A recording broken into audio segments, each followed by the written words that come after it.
The wind moved strangely that evening, as if the sky itself was restless.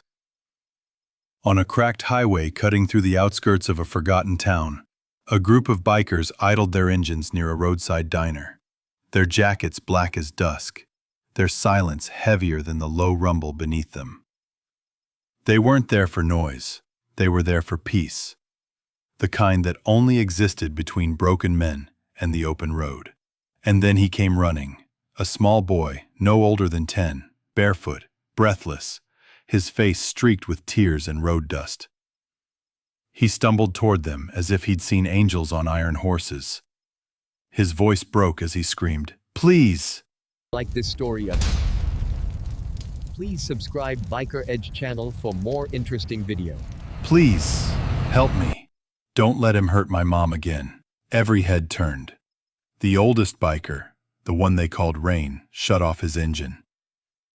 His face bore lines carved by war, time, and sins he never confessed. The boy collapsed at his boots, clutching the hem of his jeans. Sobbing so hard his words came in gasps. "He's hurting her again. My stepdad. He said if I tell anyone, he'll kill her." No one spoke. The desert wind did. It carried the boy's fear like a prayer. Rain bent down, his massive hand gentle on the boy's trembling shoulder. He didn't ask for proof. He didn't ask for names. Some truths are too raw to question. He looked up, his eyes narrowing toward the horizon, toward the direction the boy had run from. A faint light glimmered there, a lonely trailer park, maybe a mile down the road, and in that moment the air around them seemed to change. The youngest biker, Trace, muttered, "You think it's real?" Rain's reply came low and certain. "Pain like that doesn't lie." The boy looked up at them, his voice barely a whisper. You're bikers. People say you don't care about anyone." Rain knelt so their eyes met. "Then maybe it's time people start saying something different." That line hung in the air like a promise. A few of the bikers exchanged uneasy looks. They'd all seen their share of violence, but this, a child begging for his mother's life, carried a different weight. It wasn't just fear in his eyes, it was faith, as if destiny had driven him here. Rain stood and adjusted his gloves. He didn't have to give an order. Engines started, one by one, their growl rising like thunder over the flat, empty fields. The boy's eyes widened as the first bike rolled forward. He tried to speak again, but his voice failed. The roar of machines answered for him. Mechanical beasts awakened by something greater than anger. The diner's neon light flickered as the bikers took off, a storm of leather and chrome vanishing into the night. For a moment, the world went silent again, except for the faint echo of exhaust fading into distance. And yet, something else stirred, not in the air, but in the earth itself. As if the road, the dust, and even the wind knew what was coming. Somewhere, destiny had turned its head. That night would not be forgotten. The boy remained at the roadside, watching until the last taillight disappeared. He didn't know who they were, only that they carried something sacred within them, a justice not written in any law, but etched into the heart of those who had already lost too much. And as the horizon swallowed them whole, the first drops of rain fell, though the sky had no clouds. It was the kind of rain that came when souls made oaths they couldn't break. The night stretched long and low, the kind that swallowed the horizon whole. The bikers rode in silence, headlights slicing through the darkness like shards of truth. Each mile carried the boy's cry deeper into their bones. None of them spoke, yet every man on that road felt the same invisible hand pressing against his chest. That old ache that never really left. Rain rode at the front. His eyes were steady on the fading line of asphalt ahead, but his mind wandered back to another life. The rhythmic hum of the engine blurred with memories of sand, smoke, and the metallic scent of blood. The war that made him and unmade him all at once. He remembered the children there too. Faces half hidden in rubble, their eyes too old for their small bodies. He had promised himself long ago he'd never watch another child beg for mercy. But destiny has a cruel way of keeping oaths alive. Behind him rode Hawk, tall and solemn, an ex-paramedic who'd spent years patching up men who thought they were unbreakable. He carried ghosts too, the faces of those he couldn't save. The rest of the crew followed in formation, each one bound not by club colors or creed, but by scars that told the same story. Pain had turned them into brothers, and silence had become their prayer. When they reached the edge of the trailer park, the engines dimmed one by one. The hum died, replaced by the hush of crickets and the faint creak of a porch swing. The night smelled of rust, cigarettes, and something darker. Fear soaked into the soil. Rain dismounted first. He scanned the trailers, his gaze finally settling on one with a flickering light behind the curtains. A shadow moved inside. Then a sound, sharp, quick, like a slap followed by muffled crying. Trace's fists tightened. "We can't just..." Rain lifted a hand. "We don't go in loud. Not tonight." They stood in the open dirt, 5 men in their machines, under the pale eye of the moon. The world around them held its breath. A dog barked in the distance, then whimpered quiet. Rain stepped forward. His boots crunched softly over the gravel. He didn't knock. He didn't need to.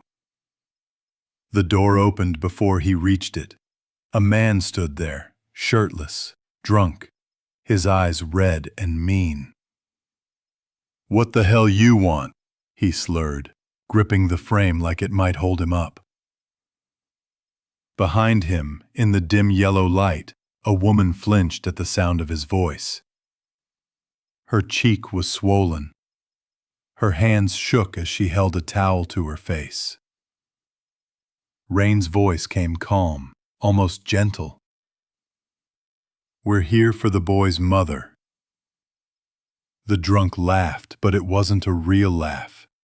It was the sound of cowardice wearing confidence like a costume. "That kid running his mouth again? You bikers think you scare me?" Rain didn't answer. Silence was his language, and it spoke louder than any threat. The man's grin faltered. Maybe it was the way Rain's eyes didn't blink, or the way the others stood behind him, still as stone, their shadows stretching long over the dust. The woman's whisper trembled through the air. "Please, just go. He'll get worse if..." Rain turned to her, and for the first time she saw something in his face. Not rage, not pity, but recognition. He had seen too many women broken by men who mistook fear for power. He nodded once, slow and certain, like he was speaking a promise she couldn't yet believe. Then he looked back at the man.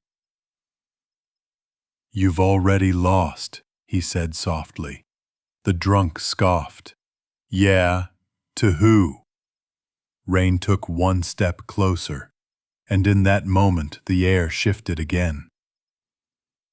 The night itself seemed to lean in. The wind stilled. The creak of metal signs and dry grass fell silent.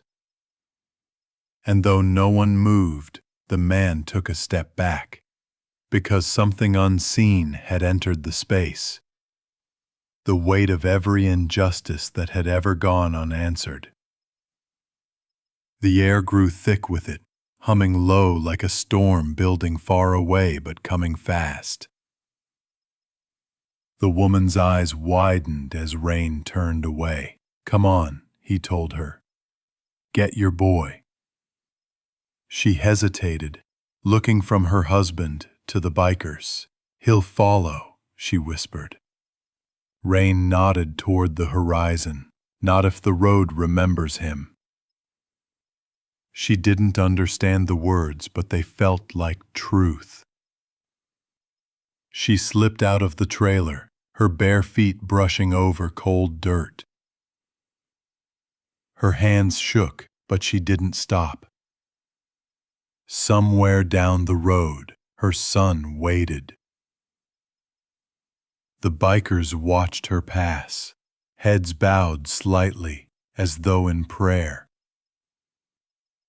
When the drunk stumbled forward, shouting curses that broke against the wind, Rain turned back to him one last time. "Walk away," he said, "while you still can." The man sneered, spitting into the dust. "You think you're some kind of saints on wheels? You don't scare me." But it wasn't about fear. It never was. The man raised his hand as if to strike again, and in that instant, Rain didn't move, didn't need to. Hawk stepped forward, caught the man's wrist mid-air. The look in Hawk's eyes was colder than steel, older than mercy. "You've done enough harm," he said quietly. The man yanked free, cursing, but his voice trembled now. He stumbled backward, tripping over the steps. The bikers didn't follow. They didn't shout. They didn't strike. They just stood there, silent and unmoving, as if the night itself had chosen to bear witness. When he finally slammed the door, locking himself inside, the silence that followed was almost holy. The woman vanished into the dark, her footsteps fading toward the open road. The bikers didn't escort her. They didn't need to. Some journeys were meant to be taken in the company of faith, not force. Rain turned toward his brothers. Their faces were unreadable, eyes glinting in the dim light. "We ride," he said.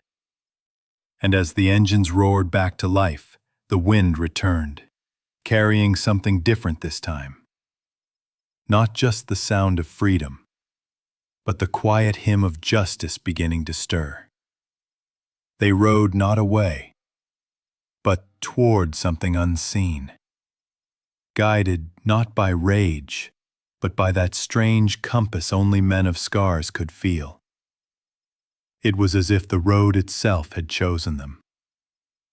The storm was coming, and it would not end in silence.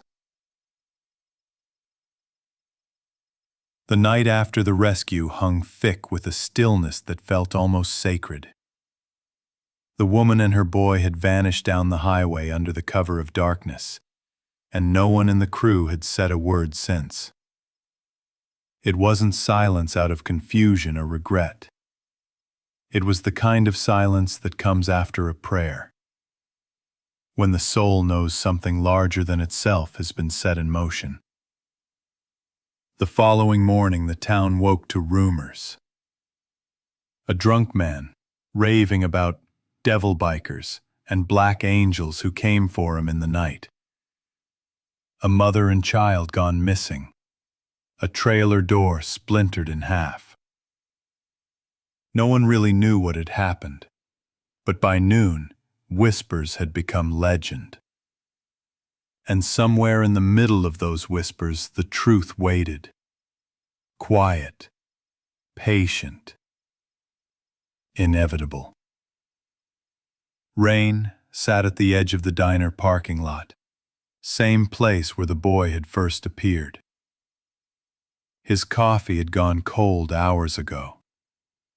His brothers lingered nearby, restless but thoughtful, watching the road as if expecting it to speak. Think they made it far? Trace asked finally. Rain's eyes didn't move from the horizon. If the road wanted them safe, it carried them. The others nodded. They had all seen strange things on long rides, moments when fate bent just enough to make room for mercy. Sometimes it was a flat tire that happened at the perfect place, a storm that arrived a minute too soon, or a stranger offering help when the world had already turned its back. They didn't question those things. You didn't question miracles when you'd seen too much loss. But destiny wasn't finished with them yet. By afternoon, 2 local sheriffs pulled into the lot. Gray uniforms, mirrored sunglasses. The kind of men who thought authority was a birthright. They asked about the woman, about the boy, about what the bikers were doing out there. Rain didn't move, didn't blink. He simply told them, "We stopped for coffee." The taller deputy smirked. "Whole lot of folks say you stopped for more than that." Rain finally turned to meet his gaze. Folks say a lot of things when they don't understand what they saw. The deputy leaned closer, tone sharp. "You think you can just roll into town, play heroes, and leave trouble behind?" Rain's voice was steady as stone. "We don't play heroes. We ride where we're needed." The other deputy scoffed. "And who decides that? You?" Rain's eyes softened, but his words cut deep. "The road does." The sheriffs laughed, muttered something about crazy old bikers, and left. But the wind that followed them carried an unease. The kind of unease that settles when something larger than law has already taken root. That night, the crew gathered around a small fire behind the diner. The flames danced in the reflection of their helmets, throwing shadows that looked like ghosts on the walls. Hawk cleaned his hands with a rag that would never really come clean. Trace sat cross-legged, turning a small silver token between his fingers, a coin with a pair of wings engraved on it, worn smooth by time. "You think we did the right thing?" Trace asked, almost whispering. Rain looked at him for a long time before answering. "The right thing doesn't ask permission." "But the law, Rain interrupted, "is a man's invention. Justice is older." That line sank deep, its echo swallowed by the crackle of fire. Each of them had wrestled with that truth in their own way. They weren't saints. They weren't outlaws. They were something in between. The kind of men who filled the space where decency had gone missing. As night thickened, the air began to shift. The wind picked up from the east, colder, sharper, carrying the smell of rain. The desert rarely knew storms, but tonight felt different. The horizon flickered faintly.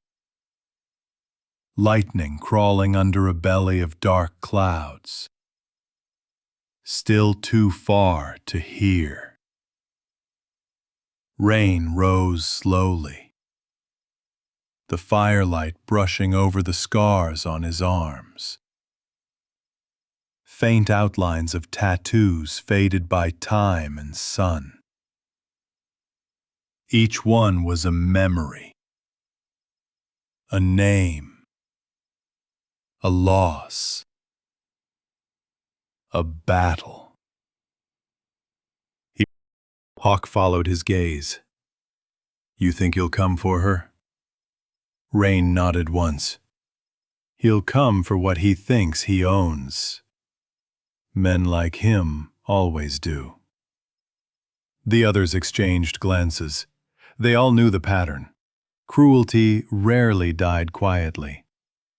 It always tried to return, to reclaim control, to prove it still mattered.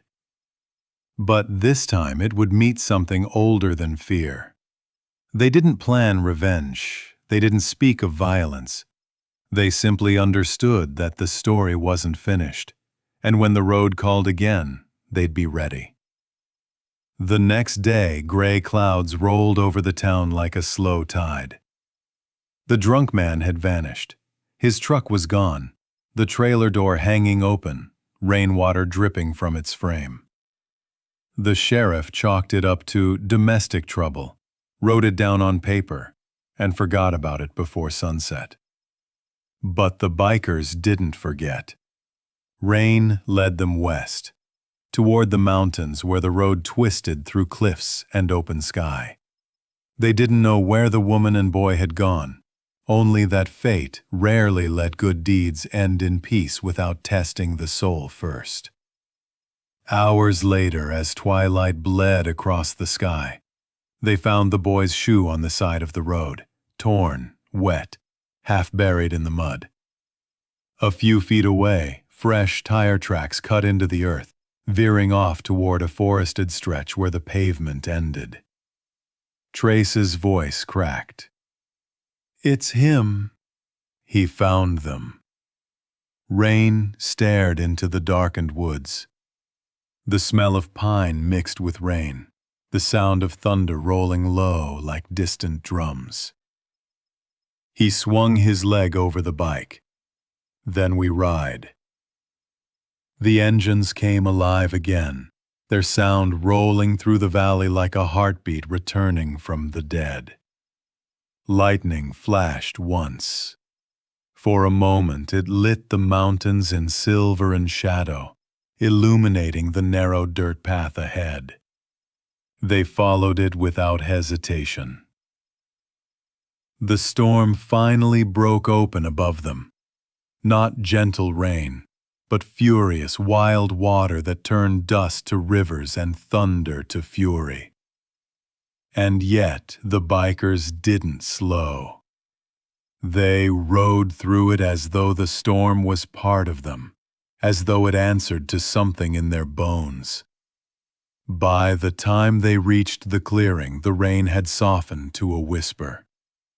In the dim light of dusk, they saw the drunk man's truck, tires sunk deep in mud, door open, headlights still on.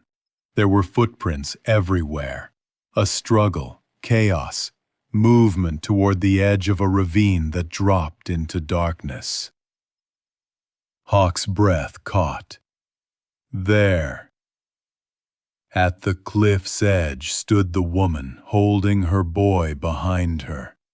Her clothes were soaked, her face streaked with tears and mud.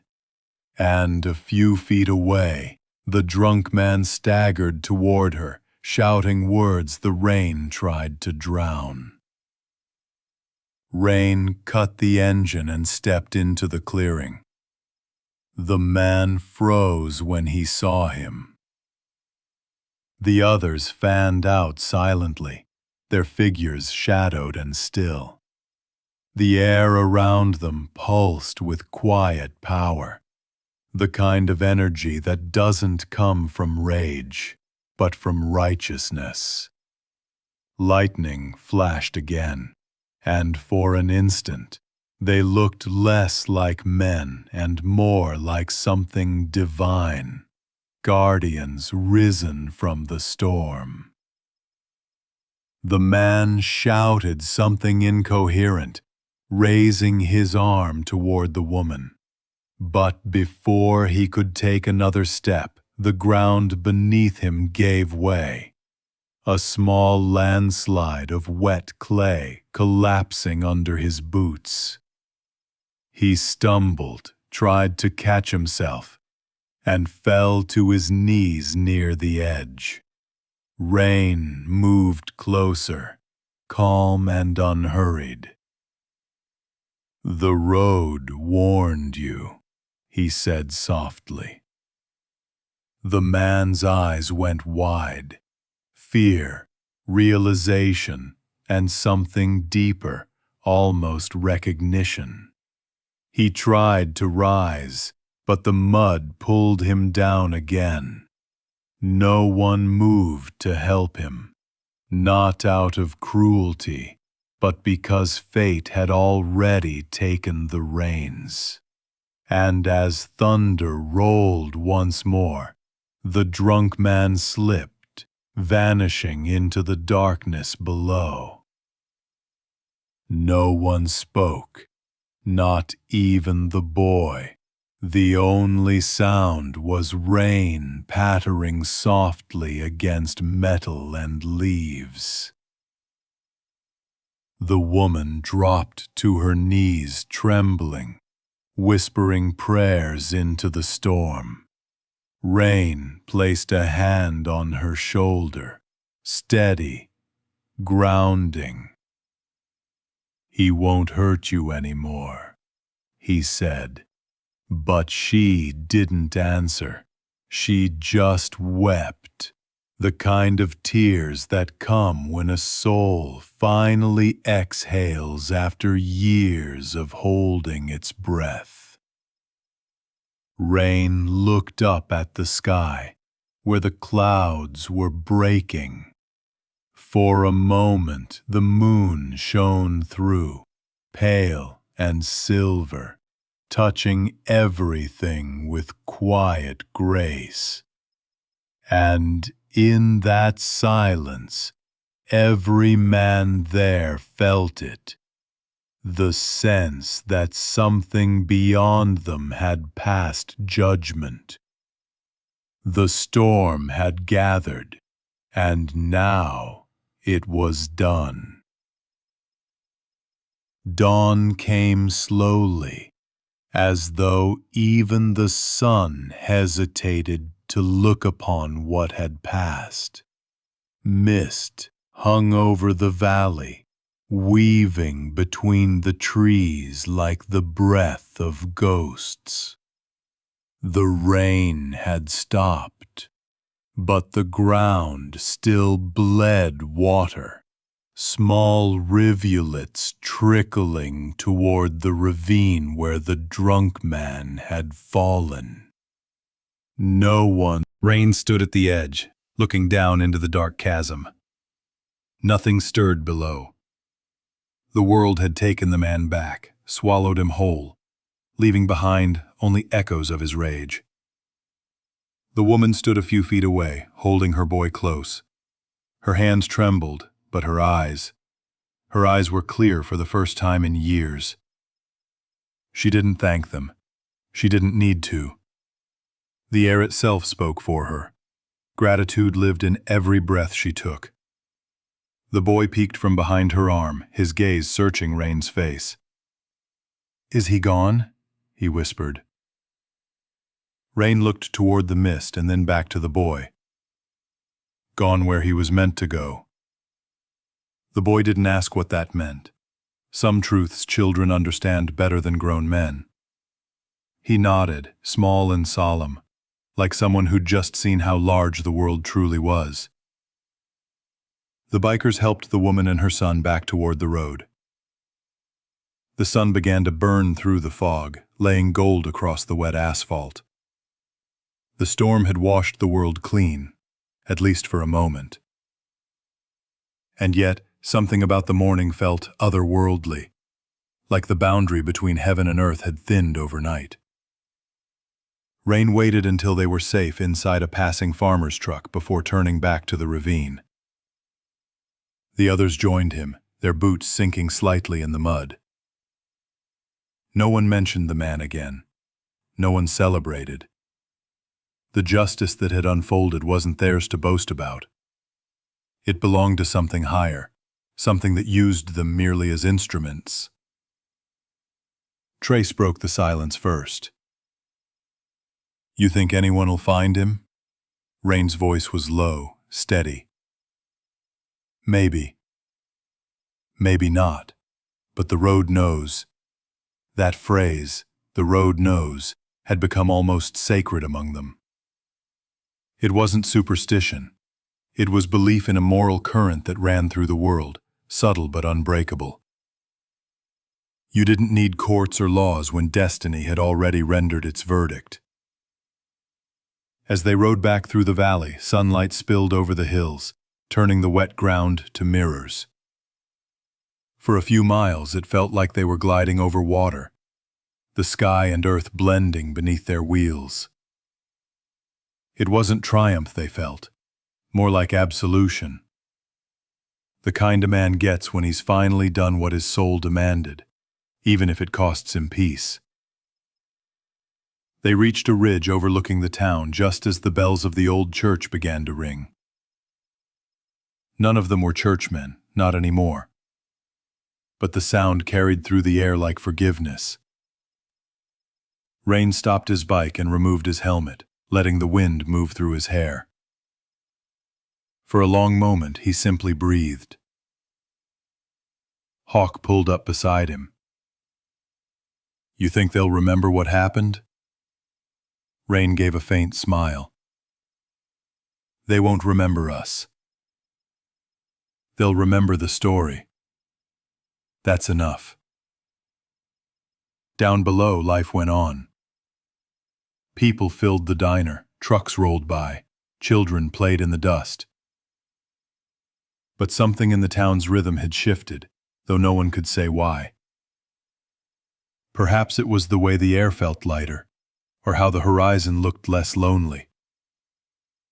Or maybe it was just the lingering scent of rain, cleansing, unexplainable, eternal.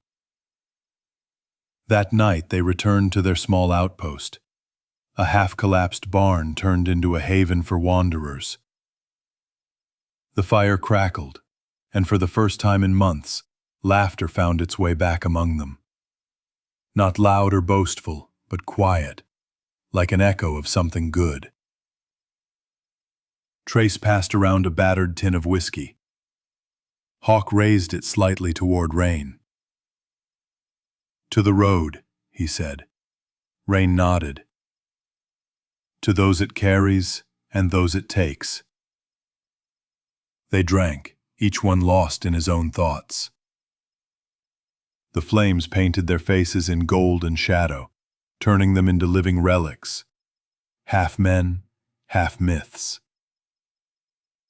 The boy's words lingered in Rain's mind. "Don't let him hurt my mom again." Such simple words, yet they had changed everything. Sometimes it didn't take a war to awaken a man's purpose. Sometimes it took a whisper. Hours later, when the others had drifted to sleep, Rain stepped outside. The moon hung low, pale and watchful, spreading light across the open fields. He could feel the hum of the earth beneath his boots, that steady pulse he'd followed all his life. He knelt, pressed a hand to the dirt, and closed his eyes. "This road's not done with us yet," he murmured. It wasn't a prayer. It was recognition. Fate had its ways of binding souls to service. Once you'd been chosen to stand between the broken and the cruel, you didn't get to lay down your burden easily. A gust of wind brushed against him, carrying the scent of rain again, though the skies were clear. He looked up at the stars, bright, infinite, unblinking, and thought of the boy. Of the fear in his eyes turned into trust. Of the mother's tears turned into release. Maybe that was the real reckoning. Not vengeance, but restoration. The universe balancing itself, one act of courage at a time. Behind him, a voice spoke softly. It was Hawk. You ever think we're not the ones riding the road, but the road's riding us? Rain smiled without turning. All the time. They stood there in silence, two silhouettes against the open sky. The night seemed to hum with quiet gratitude. Somewhere far off, thunder murmured one last time before dying out completely. When dawn came again, the barn was empty. The bikers were gone, their tracks fading into the horizon. Only the ashes of the fire remained, glowing faintly in the morning breeze. But as the townsfolk awoke, they noticed something strange. At the entrance of the valley, where the road curved around the cliffs, someone had carved into the rock a single line, rough but deliberate. The road remembers. No one knew who did it or when. Some said it had always been there, just waiting to be seen. Others said the bikers returned in the night to mark their passage. But those who'd felt the storm, who'd heard its thunder and seen the change in the air, believed it meant something deeper. They said the road itself had spoken. And from that day on, travelers passing through the valley would slow down at that bend.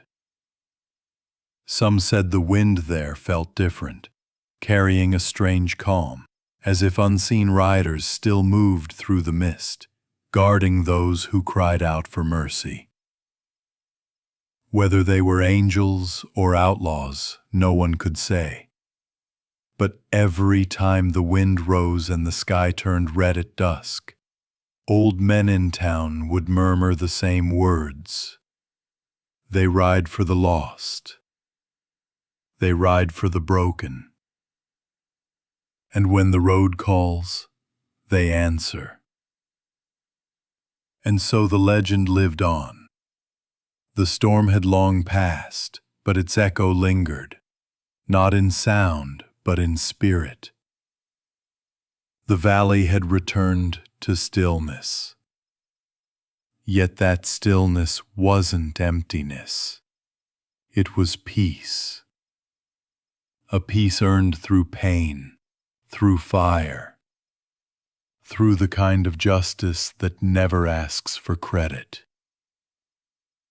Weeks went by. The woman and her son began their new life in a nearby town, small enough for quiet, but kind enough for healing.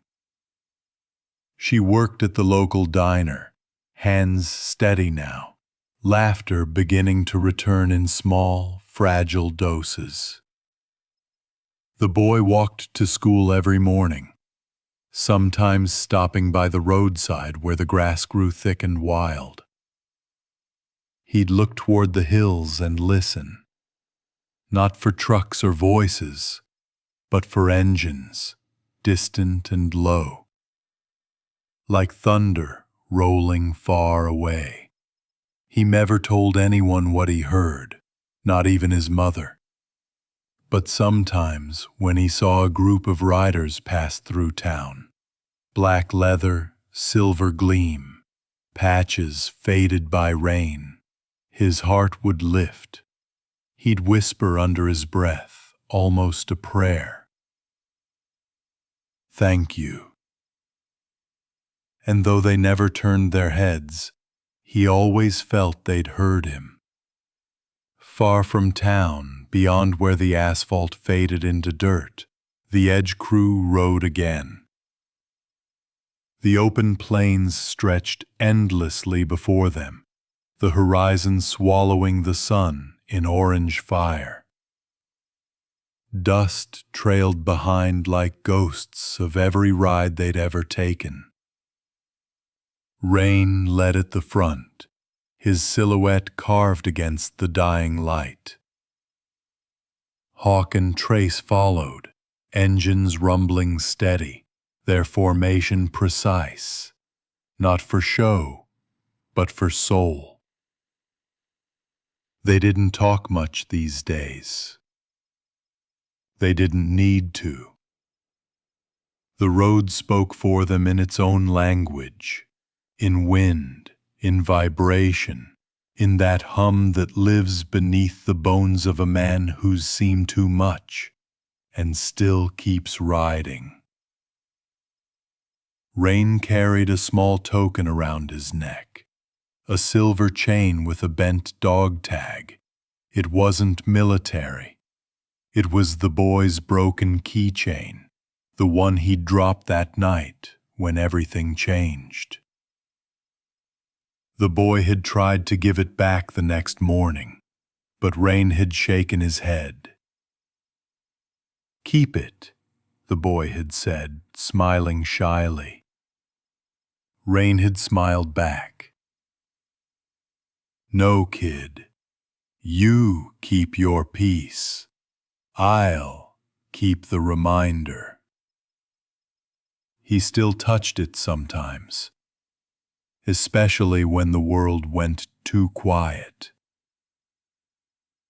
As night fell, they stopped at an overlook, a cliff edge where the land dropped away to a sea of fog. The moon rose full, washing everything in silver. The others set up camp, but Rain wandered to the edge, boots crunching against gravel. The wind moved through the canyons like a whisper. It almost sounded like voices, faint, eternal, like every soul who'd ever been saved or lost along the road. He spoke softly, to no one and to everyone. "You ever wonder if we're done?" The wind didn't answer. It never did. He closed his eyes. Images flashed. The woman's tears, the boy's trembling hands, the man's fall, the firelight flickering over the road. He saw it all again. And for the first time, it didn't haunt him.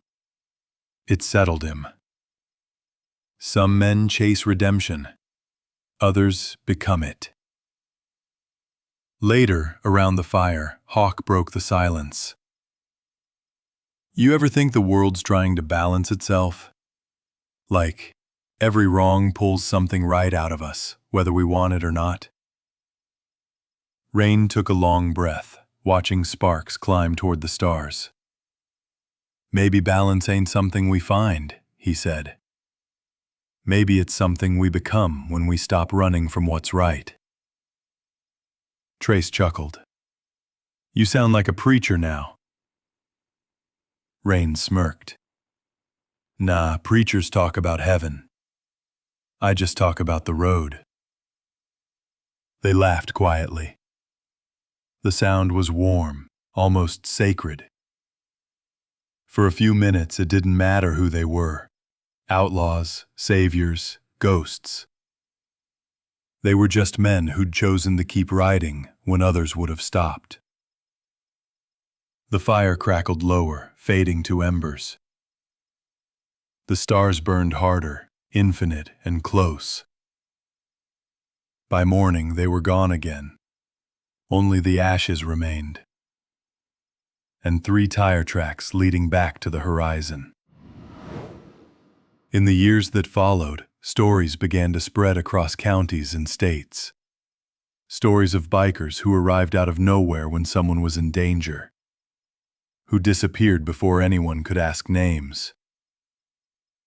People gave them titles.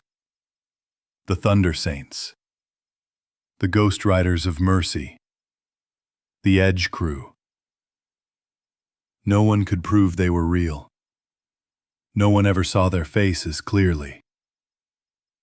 But whenever a storm rolled in and the air changed, people said they felt safer. like the wind itself was watching. One autumn evening, long after the valley had forgotten the man who'd brought pain there, the boy, now a young man, returned to the old road. He parked his small motorcycle at the bend and walked toward the stone where words were carved. The road remembers.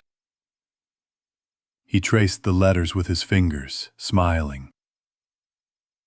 The sun was setting, the sky bleeding into gold and crimson. For a moment, he thought he heard engines in the distance, the low growl that always felt like protection.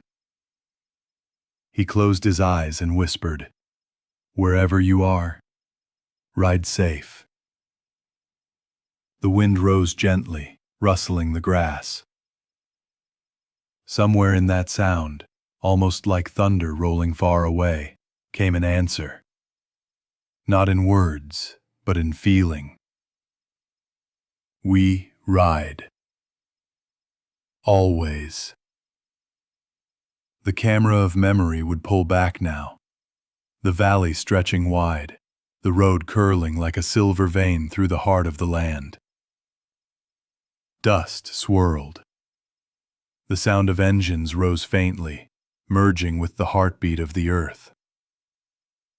And then silence. Not the silence of emptiness, but the silence after thunder.